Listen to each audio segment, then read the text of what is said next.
Welcome into another edition of the Big Dog Show with my guy, Marcedes Lewis. I'm David Kaplan. Marcedes has a special guest here as we're taping this on New Year's Eve. It's all brought to you by your Chicagoland and Northwest Indiana Chevy dealers and the great people at Ankin Law, 312-6 million for Howard Ankin. Davante Adams, star of the New York Jets, longtime Green Bay Packer, also a Raider, is your special guest. Marcedes, you two guys played together up in Wisconsin, had a lot of success against the Chicago Bears. What's it like playing with that dude? Because he's a hell of a route runner, man.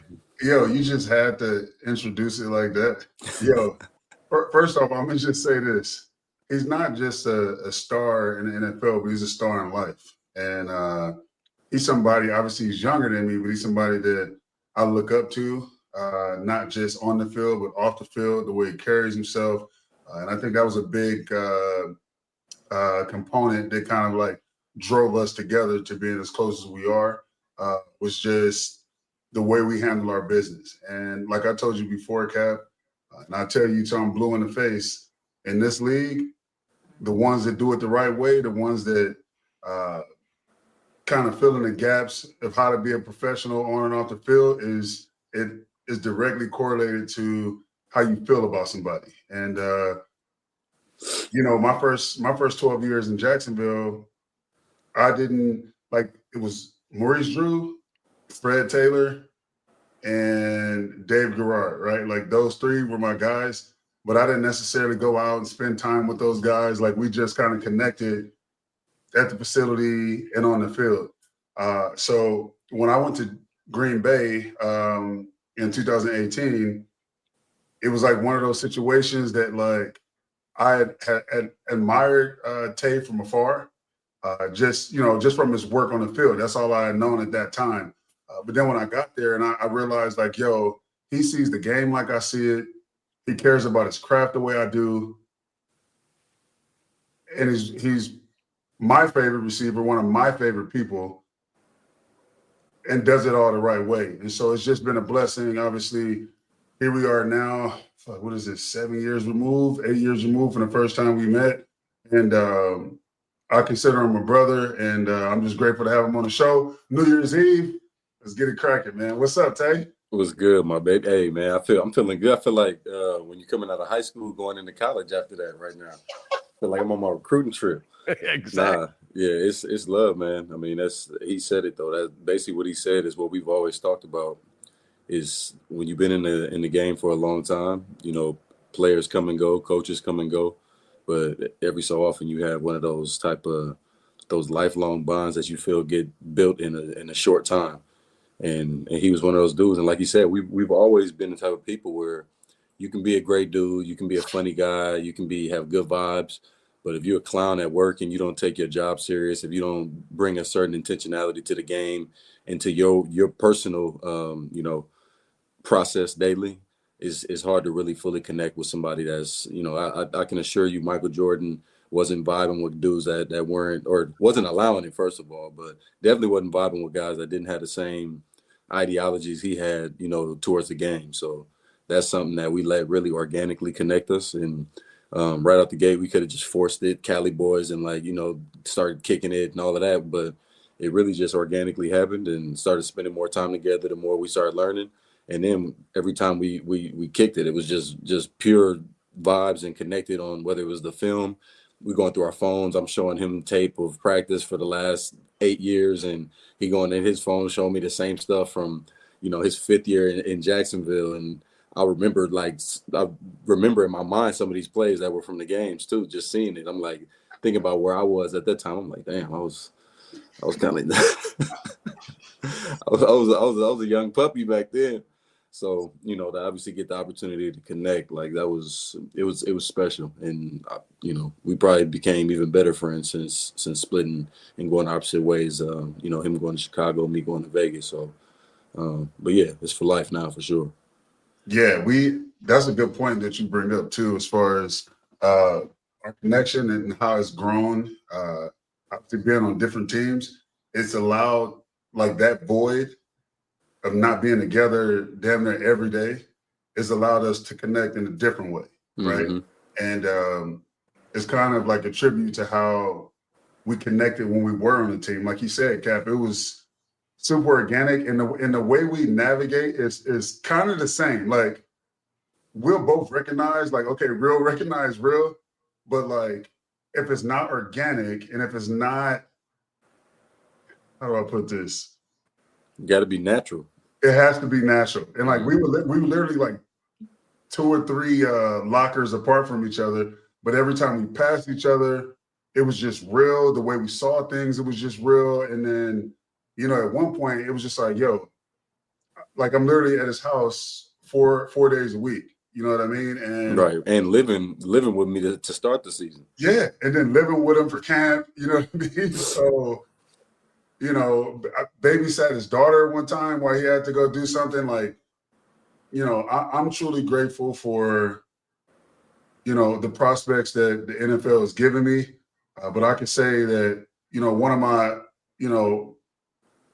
something that really makes me proud is being your brother and knowing that, like, if you ever needed anything, I will be there. So, again, man, I appreciate you taking this time, bro. Yeah, you already know, man. You already nothing I'd rather do.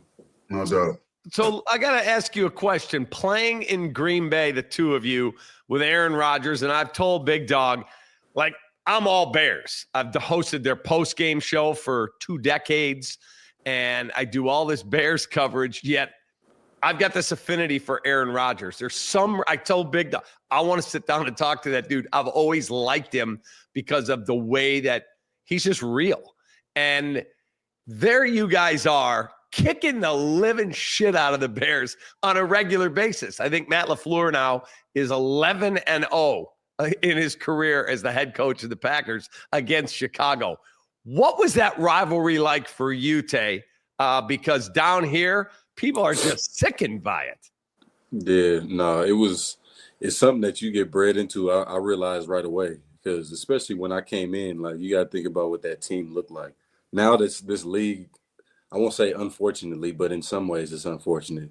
This league is run by young guys now. Like every locker room, you walk through the locker rooms and it's a bunch of young guys that they would rather, be, even if they're a little bit less talented or less able to, get the job done, they rather pay a lot of these guys less money than paying a vet. So that's just the way that this is kind of going. You pay the guys that earn the big bucks, they get the big bucks, and then you got to try to fill it in with the other ones. But what you lose in that is some of the realness that created this league. You know what I mean? Like, dudes weren't necessarily worried about, like, Bill Parcells, like, getting in trouble by him. They were more worried about, who their teammates were at that time. Like, I came in and it was Clay Matthews, B.J. Raji, Julius Peppers, Morgan Burnett, Sam Shields. Like, I had some real dogs that I was playing for. So I feel like a lot of the way that guys are, the way that guys lead now is starting to get watered down, and you're losing some of the, the realness of it. And I came in and I realized that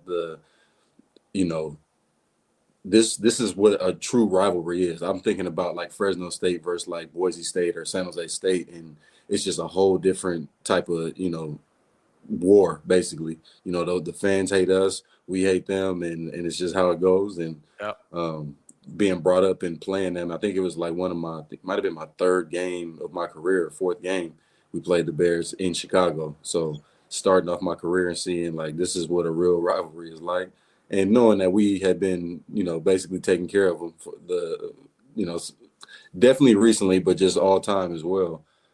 That gave me a different type of initiative to, be on my stuff when it was time to play them. So it's definitely a unique rivalry. I mean, Tay has more time on task as far as that's concerned, but obviously from the outside looking in, when I was in Jacksonville, like, I understand it, and so when I got there, it was easy for me to just step right in, plug and play, understanding what the rivalry was all about, and then actually being a part of, like, a real rivalry. Like, when I was in Jacksonville, I don't know who our rivalry was. You didn't have one.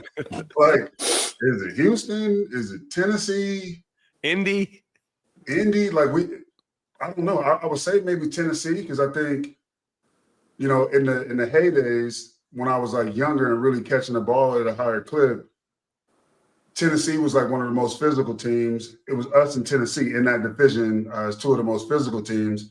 And then you had Houston, who was more Kubiak, outside zone, more like San Francisco, right? So they looked like San Francisco in the way they like ran their plays. And at that time who was it? Andre Johnson, Arian Foster, Owen Daniels. They were getting after it. But they were more finesse and more smoke and mirrors and window dressing and made it look good. And Tennessee was more just power eye, ISO, hit you in the mouth. And that's how we were. And so I would say Tennessee, but nothing like Chicago and Green Bay. Like going to Chicago for the first time and like being in that rivalry, you could just feel it when you walked in, and they absolutely hated us. And it was just one of those things. Once you got out there, you know, you knew it was game time. And if I'm not mistaken, Tate, didn't you, the year when you had, was it like 20-something touchdowns? Didn't you get the record in Chicago? That's when I got 18 in Chicago. Yeah. Yes. Yeah, I got to 18 in Chicago, and I remember that because I ran a slant on Kyle Fuller on the right side, and then I came back inside, and I don't know if you remember what happened to me in 2017 when we played the Bears at home. Got smacked by Trevathan and sent me to the hospital. Trevathan.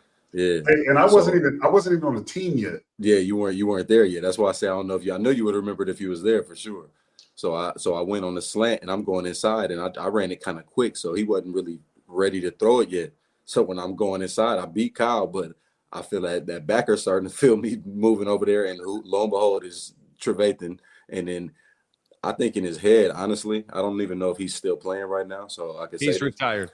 I think in his head he was thinking like I'm about to tattoo him, but he was in the back of his head was kind of like I can't hit this dude like this again. So I kind of got away with one because in the field or something, I feel like normally that would have been a bang bang play, and maybe I don't even know if I would have held on to it, but I was glad he had second thoughts about that one because that was an easy one. Can you name the last time the Bears beat the Packers? You were in the game. Last time the Bears beat the Packers, that had to have been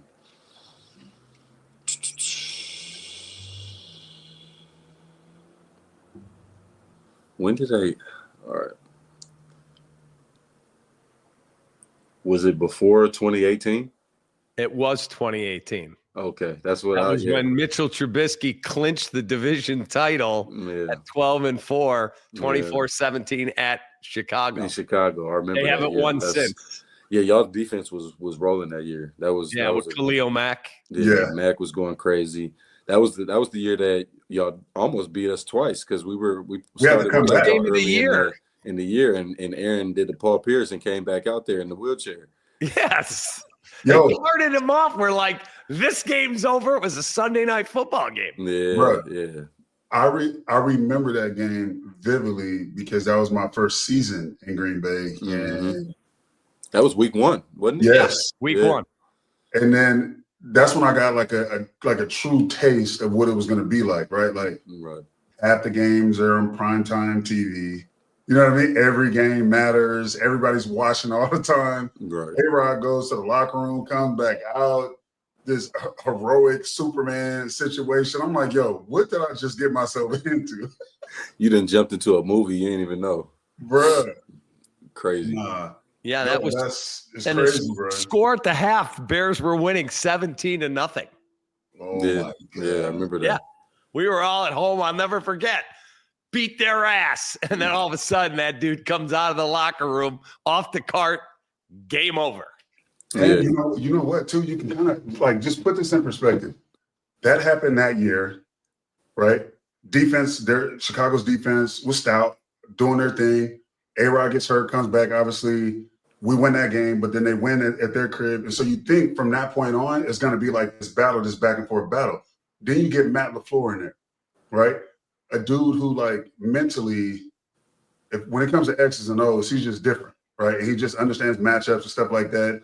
And that offense that he runs, and, you know, you throw A-Rod in there, and he's bringing his old offense. And now we got these two different offenses that are kind of merging, where like no matter what you do on defense is not going to matter. And then for that whole period of time, it doesn't even look like Chicago should be on the same field. You know what I mean? Like, it's really crazy to think about. Yeah, I mean, Brutal. Honestly, bro, like when I think back, I feel like that kind of just proves that once you get winning, whether it's against a certain team or like everybody got that player or a team in their mind that like if you played in the league or at any level where you just got kind of mind control over that person. And you know what I mean?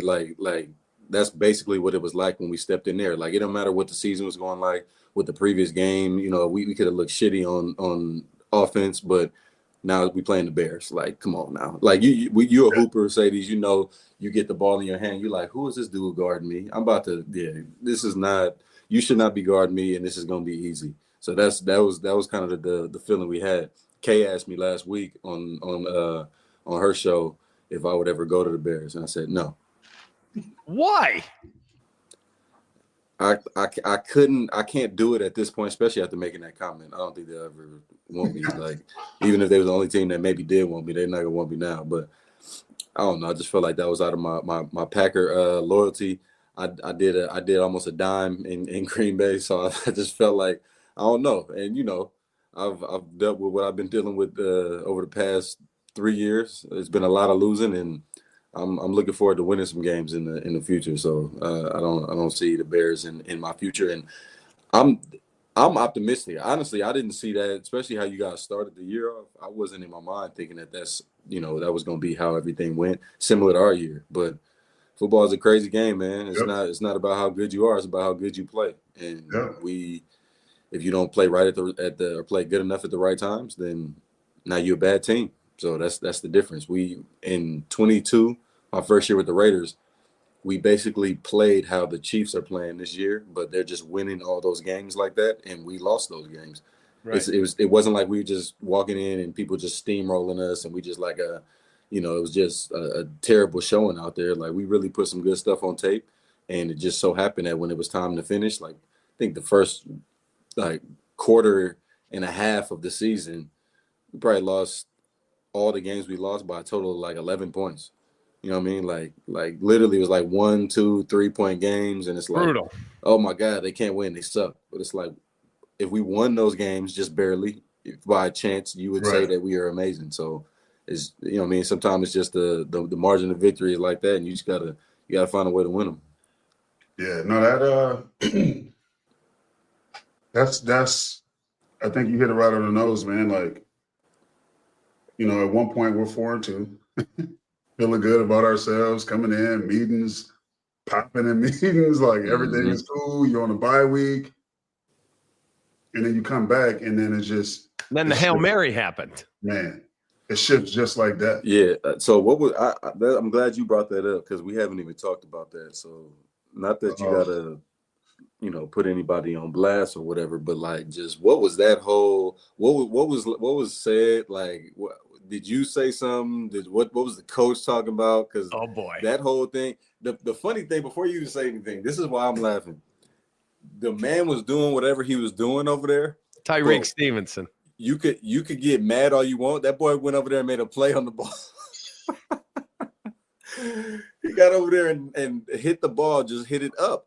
That would have been so cold if he would have just knocked it down. You know what I'm saying? Like, right, he's in the corner. He's like, oh, shit. Yeah, that was an interesting play. So let's start I'll give you from like 2 possessions or a possession, or let's just say 2 possessions before that actually happened. We marched down. The pressure is as high as it's going to get, right? And it's just like, all right, we have to score, and we're moving the ball. We just can't. We're just not punching it in, right? Mm-hmm. So we get the ball, we go down there and get to like the 2-yard line, and then we put our extra lineman back there, hand him the ball. He fumbles on like the 1. They get the ball. What in the Detroit Lions is going on, bro? It was. I was sick, mind you. The dude that's in front of me, I crush him, and And I'm thinking like he's gonna get the ball, run right off my block. I already played. You know how we do it, bro. You step into the line. I've already played the game in my mind for all my plays that I have. I already know what's gonna happen because I control that. Like I dictate that. So I'm like, okay, here we go. This is about to be another one of those. I'm gonna get a pancake. It's gonna look good. Right. He's gonna run right off my block. I'm already like ready to celebrate. I pancake my guy. I hear everybody going crazy, and I'm like, oh hell yeah! I'm looking like this, and then I see the lineman that had the ball was supposed to have the ball. He looks embarrassed. Doesn't have the ball. I'm looking like this. They have the ball. I'm not embarrassed. This cannot be happening, bro. So fast forward, that happens. We get the ball again. We drive down again. We end up scoring. With 31 seconds left. Punch the ball in, 31 seconds. And like, mind you, that game, back and forth, and obviously the magnitude of it, because it was like they're doing really well. Jaden Daniels is rolling. Caleb is starting to step into his light. You know what I mean? It was just like this back and forth thing. We hadn't done like, we weren't really good in situational ball up until that point, up until the end of that game. We just had a bunch of misfires and shit like that. And I was like, okay, here we go. Like, this is going to say a lot about our team. We get down there, fumble. Okay, don't worry about it. Don't blink. Get the ball again. Go down there, score. I'm like, okay. After this game, like, this is our identity. Like, this is, we're building that. You know how it is. Like, if you're able to win games like that and, like, especially against a good team, a rookie star at quarterback on the other team, and everybody's just, like, gloating over, it's like, okay, this is going to be a good thing. We come out there. They run two plays. We don't call a timeout. And have three. Or three plays that we no, had all three timeouts, yeah. And we don't use one of them. And I'm on the sideline. I'm like, all right, in my gut, I'm like, this is not feeling good because those first two chunk plays, they got too many yards after that. Once they get up closer to the 50, I'm like, bro, they got a chance to throw a Hail Mary. Like, what are we doing? Why are we playing so far off when they're like on the 25 at first? And I'm like, you know how it is when you played enough ball, bro. And I'm just like, they still have to make the Hail Mary, but in my gut, it just didn't feel right. They get back there. We line up for the Hail Mary. Obviously, Tariq is off to the sideline. I'm on the sideline looking at Tariq do shit to the crowd. I'm like, what are we doing?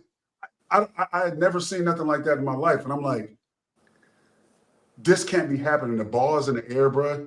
And like, it was almost like a dream or a nightmare at this point. But I saw the ball in the air, and for some reason, it just looked like their setup was better than ours if the ball got tipped the right way. Like, you just know. Right. I'm just like, where's Tariq? He's not even in the picture yet because he's supposed to be set up, because if he's there, he catches the flight of the ball and he can just jump up and knock it down. Right. But yes, he's athletic. So when you're running from here, yeah, you can catch the flight of the ball, but everybody else is in position to knock it down. So if you're running in late, they're not in position to make up for that, for you being out of position. Right. He runs in, and because he's not in position, he hits the ball and it doesn't go down because he's not in position to spike it down. He's running like this. He's running too fast. He's not going to get enough lift. And then they just happen to have a guy back, the tallest guy back there that's perfectly in his spot. It was a movie, bro. I'm telling you, when I seen that, I sat there, I just literally went like this. It was brutal, man. I don't need to watch any more of this today. Nah. This is it. I couldn't believe that happened. We get into the locker room, and I go up to Tariq. Obviously, you know me, bro. Like, I'm gonna lead from the front, and I'm not gonna dog nobody out. We all grown men at the end of the day, and like me like cussing him out or being disrespectful to him. Like, we're not gonna get nowhere doing that. Right. But I did go up to him, and I'm like, you know, shit happens, and fortunately, we're gonna have 10 more opportunities for you to go out there and show that that's not you, right? That's just an anomaly, and like you're gonna be better going forward. But in my mind, and I'm telling him, I'm like, I think that like you should probably apologize before it gets out of line, and then we can't do nothing about it. He was like, no, I got you, Big Dog, I got you. And I think his mistake was going and apologizing on Twitter first versus in the locker room. Yeah. So when we got on the bus, it was popping up on my phone, like everybody going in on him, but he's apologizing on Twitter. I don't think that was the best move. I think address the people you directly affected first before you try to save face. Yeah. And I think from that aspect, I think that's where he went wrong first. And then it just kind of snowballed from there. Obviously, we had our team meeting. He got up and apologized and did that whole thing. And you can tell that it was like so uncomfortable. The elephant in the room Monday for meetings. It was just, I felt bad for him because what is this, his second year? Like he's still trying to figure it out and learn how to be a pro and what it's like having adversity in the NFL. It's not easy, bro. And we've all went through it. If you don't handle it the right way, there's going to be blood in the water. It's going to be harder to get back on that horse, to be who you know you are. Right. And, you know, I've watched it ruin people's career. And I think as a team, we've done a good job of just putting our arm around him. But who knows where he really is, like, mentally at this point, you know? And we're not winning games. So, well, you know, you would hope people would be wise enough to not make certain mistakes, but at the end of the day, you know, he is a young dude and it's a learning experience. I can guarantee you he'll finish the game out before, you know, there won't be any premature celebrating, especially not during the play as you move forward. And, you know, that might have made him a little bit more, you know, humble moving forward. So good little lesson. So I have a question for you. How much do you like Taco Bell? Because I was telling you before you came on, my 81-year-old father-in-law, look at that. There's his hoodie. It says Taco Bell. My 81-year-old father-in-law, we're watching, and there's the ad with you with the Taco Bell in your house and the whole deal. And he's like, that's my favorite player right there. I'm like, why do you like Devontae Adams so much? He's like, because I love Taco Bell, and that dude looks like I would like to sit down and have dinner with him. That's what he said. Well, I'm glad. Honestly, at this point, when people come up to me, when they notice me, you know, whenever I am in public or, you know, in passing or whatever, anytime somebody says something, it's 50-50 on if they, like, got respect for my game or my acting, honestly. So it's really well done. It's been a lot. I mean, that all the commercials get so much play during the games. So if you watch any football, if you're on any ESPN, you're going to see it. So I've been places that people, like, they'll see and they'll say, oh my God, I love the Taco Bell thing. Like, how did that come about? And I'm like telling them how, and they're confused. Like, all of a sudden you find out this person has no idea that I'm a Devontae Adams, the football player. They think it's just like I'm like some paid actor they put in, like Taco Bell just randomly sponsored, like Jake from State Farm or something. So they didn't know that I came from something else. Did you always like Taco Bell and your people went to them, or it was fine and they came to you? And how did that happen?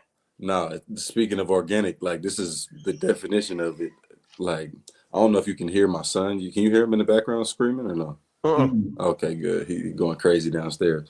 But speaking of organic, Taco Bell was like my McDonald's to everybody growing up, dollar menu and all that. Like, I was a big Taco Bell dude. Wasn't like a big Mickey D's, Wendy's and all that. Like, I love Taco Bell. So one of my best friends, Nick Robinson, he does my marketing. One of his mentors was the CMO for Jordan Brand.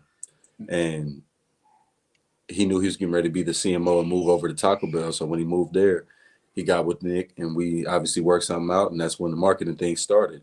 And then when the CEO of Taco Bell stepped down and made Alex Tresvant, who's the CMO, boosted him up to be the CEO now of Taco Bell. So basically, and once that first year happened, it was just so much good feedback from the initial commercials and all the social stuff. People loved it. They loved the creativity, you know, the little spins that I try to put my own, personality in it. And working with them on the commercials and all of the stuff that you see in the public has been real easy, just because they basically allowed me to be myself. And I feel like those are, like, you know, that's organic for me. So not being in something where I'm just doing it just to endorse it, like I'm endorsing some stupid product. Like, Taco Bell is near and dear to my heart, and it was growing up. So it's awesome to be, you know, to have one of my best friends that works for me, have a connection with somebody that's the CEO at Taco Bell now. Like, it really just worked out perfect. And shout out to Nick too. That's my guy. I love Nick. Nah, we just re-upped this year too. So Nick's staying. He's still on his job while working for Nike, dealing with Brown and doing all that. So he balancing a lot. Nah, I mean, Nick is a dude. I like Nick, and that kind of like reminds me of like when I first met Nick, Kap. Like again, we just hit it off, and like it was mainly about talking about ball. You know what I mean? And like we started having a conversation about Devontae's passion for football, and then obviously I was telling him how talking about my passion for ball, and it's just a good working relationship, man. I'm ecstatic, bro. Absolutely. Could you be playing if he does this for another year? That'll be 20 seasons in the NFL. Could you see yourself doing that? I see myself retiring before him. Wow. So that should answer your question. I won't be playing football for near 20 years. I'll tell you that. It's been 11. Basically, we got one more game, and that'll wrap up my 11th. And your boy is it's a lot of miles, man. A lot of miles. I've been through a lot, injury wise. Thank God. It could have been worse and could be worse. So I won't complain. But just the reality is, especially I think the hardest part really at this point is just really starting off the way I did in Green Bay. Obviously, being blessed in a situation with a winning organization and being blessed with so many great players I got to play with, and having success as a team. Not that I took it for granted, but just having that feeling and having that security, knowing we were going to be a good team and win games. That's what makes it toughest at this point, is having that. Like that's what I know. I won't say that's all I know, because lately all I know is the opposite of that, unfortunately. But that's all I knew, and it kind of feels like a drug a little bit. Once you get it, it's like if you're going to be doing it, like you want that feeling. So you're chasing that high. What'd you say? Chasing that high. Exactly, bro. I feel like I'm not even gonna say what I feel like, but yeah, that's the hardest part. I think at this point is trying to find a home. Like I'm not trying to be bouncing all over the league, moving around team to team to try to find somewhere to win a Super Bowl and to, obviously try to continue my own success. So it's really just gonna come down to probably this next year, play another year for me, and then be able to evaluate where we are, and then I think after playing another season, I'll kind of have a really good idea of how much longer I'm gonna do it. Yeah, that makes sense. I mean, Kap, this dude, man, like I hear him talking like this right now about like, just going through a lot and doing all this. I don't know if I've ever been on a team with a guy that wins almost every rep. I would say 97% of the time he wins, right? And it starts in practice. And that other 3% is from wind conditions.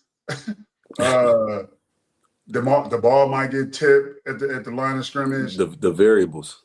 Yeah, like the variable change, right? Like other than that, I've never seen nobody win at the clip that he wins at. So it would truly shock me if he retired after a year. Like obviously I'm not in your body. I feel like you still have at least a good 4 or 5.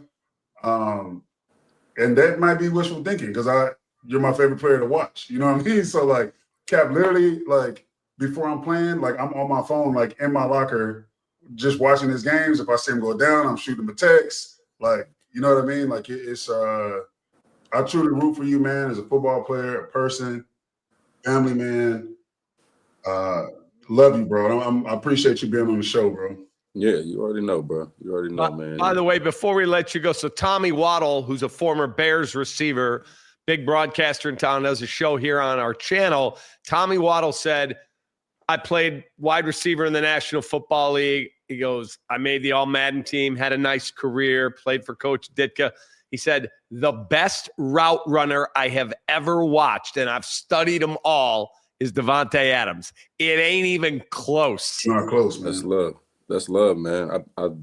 That means a lot, and obviously it means more coming from people that truly know the game and Yep. and know the position, and if not the position, even playing, tight end and having experience with just knowing the biomechanics of what I do and what I've put into, studying to be able to, it's not, I don't just go out there and aimlessly and just rely on quickness and speed and strength. It's a whole preparation that goes into it, and that has gone into the way that I practice. And I've kind of put a formula together just based off of my observation over time. And I felt like obviously I hit a really good stride in Green Bay where I was figuring I can still obviously get better. So what's the ways that I can get better? Obviously I can only get so quick. I'm gonna keep working on that, working on the footwork and all that. But I feel like the cerebral approach is what,